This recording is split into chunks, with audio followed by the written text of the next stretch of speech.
I was heading to the LARF Club. My last bit of money was rustling in my pocket, and a dream was in my head.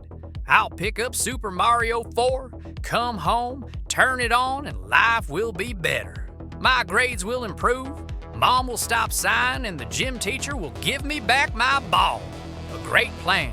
I turn it on, and an armadillo in a cowboy hat named Billy jumps across the screen. Mario apparently went on maternity leave. The pirates weren't lying. They just remade someone else's game. Armadillo to look like Mario 4. Marketing level. A surprise in a sausage. The official Japanese game from 1991 by IGS and AIM. The plot is like something out of an A-level literature student. Billy is searching for the love of his life, Cheryl, who has been kidnapped by the villainous Armadillo. If he loses weight, the universe will collapse. Worlds flicker through like an album. Deserts, caves, even New York, and of course, a casino to make the pain more tangible. I called it Mario with a hangover, but the developers coyly whispered platformer with a world map. Gameplay. Here they explain to me that spinning like a ball is cool. You press B, curl up, jump higher, roll, attack. Sometimes you're invulnerable. The problem is the ball slides like a classmate's conscience. On curved platforms, Billy rolls me to places I shouldn't be. I spent half my classes figuring out when to be a person and when to be a ball, and why a ball is usually not. Sure, a hedgehog from Sega is breathing nearby, but I'm a student and I have homework to do. Then I got hooked on buffs. Soda gives you invulnerability, until you realize that in real life, soda only gives you immunity to acne. The boot speeds up. I dream of making it to my first class in the morning. The green potion changes vulnerability. Now, the ball is weak. The person is strong.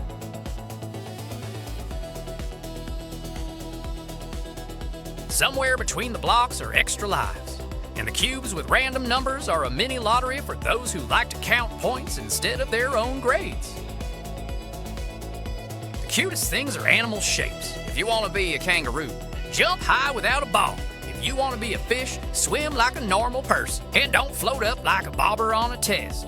If you want to be a bird, glide halfway up the level, and if you're tired of it, be a snail. Climb any wall slowly and proudly, like an A student at the board.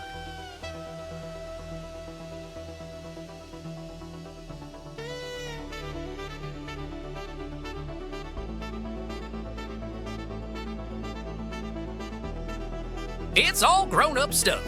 You can only wear one uniform. Learn to choose your future electorate. Come across an umbrella. Switch uniforms. Press up while falling. Float as if you have time to think. But the world map is almost fair. The boss moves one tile every time I do. If I intercept him early, I can skip half the levels and ride off into the sunset like a school renovation budget. There are still aliens lurking. Touch and ride a UFO anywhere. The geography textbook cries. Was that even possible? Bosses are like a zoo where everyone is given a firearm. 3 hits, and the little animal goes to sleep.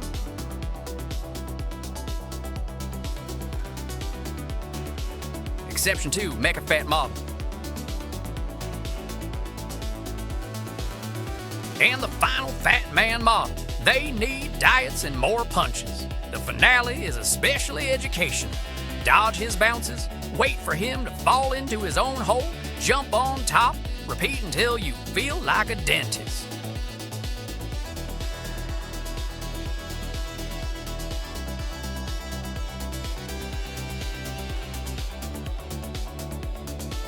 Then the villain cries and apologizes. He says he kidnapped Cheryl because he wanted his girlfriend. By the way, I spent my last money on Mario 4. They both cried.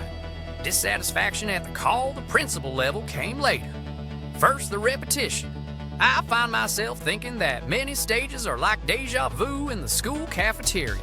Same old buns. Secondly, the difficulty spikes at the end. It's like suddenly being assigned chaos theory after algebra. Enemies appear where you can't see them, platforms hide surprises, and you learn using the fail, laugh, retrace method. I grew up watching television.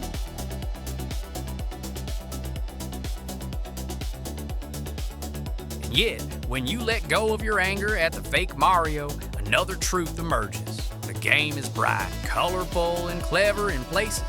The mechanics work, the worlds change. The music is annoying but bearable.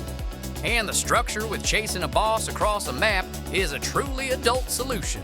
It's not Sonic or Mario, of course, but old school fans will definitely love it. If they'd released it back then, they'd confidently discuss it during breaks, and not just in the dungeons of the internet.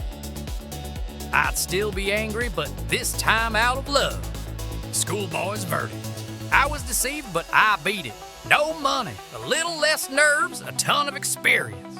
I'll give it a B in my journal and sign it for style and bold ideas for the slippery ball in the corner. And I'll pass it on to the pirate from the kiosk. Uncle, I have a ball too. If anything, I'll stop by and talk.